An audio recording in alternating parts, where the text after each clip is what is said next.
Morning. Ken Pederson coming at you with Ken's Corner. Did you hear the news? Not even in the paper. Did you hear the news this morning? 6 to 8 inches of white stuff coming from the northeast or northwest or whatever direction it's coming from, and another week of cold. Crazy. Just going to shut everything down again. Unbelievable. April Fools. Yeah, I'm sorry. I know. Okay. So, that being done, hey, I got a bunch of emails after my talk last night about the new mortgage loan officer compensation and brokers. And again, if your loan officer is not real happy this week, the person you work with, it may be because his comp plan isn't quite as attractive as it used to be. Anyway, so again, my opinion, but I really believe there's a squeeze going on against mortgage brokers. And I think their place in the industry, there's a place for them.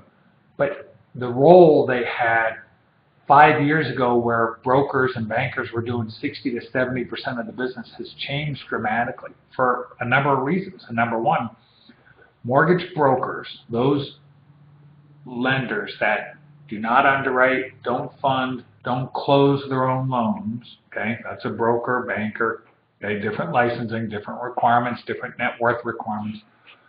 Brokers have to follow the appraisal guidelines set up by each individual investor. So the benefit of brokers shopping loans almost went away with the appraisal rules that came into place a year and a half, almost 2 years ago now. Now, with the new compensation rules of only being able to earn revenue from either A, the borrower, or B, the lender, but not both, which is how we design a lot of mortgage plans, further limits the broker to be able to provide best practices for borrowers. I'm not saying they won't have good practices and good plans, but they won't be able to design best plans. And again, having to deal with out-of-town appraisers all the time just hinders the ability of brokers to be able to get things done. At Fairway and Mortgage Bank, some bankers, not all, but at Fairway, we have an approved list of appraisers. 95% of them are local to Lancaster County. They do 95% of our work here.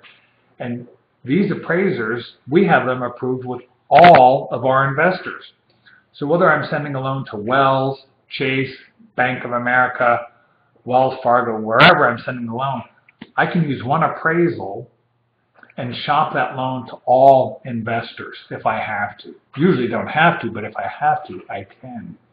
So a lot of benefits to working with A, approved appraisers local, and B, truly having the ability to still shop a loan, or if Chase has certain overlays or criteria that Wells Fargo doesn't, I can find the right investor for that specific loan.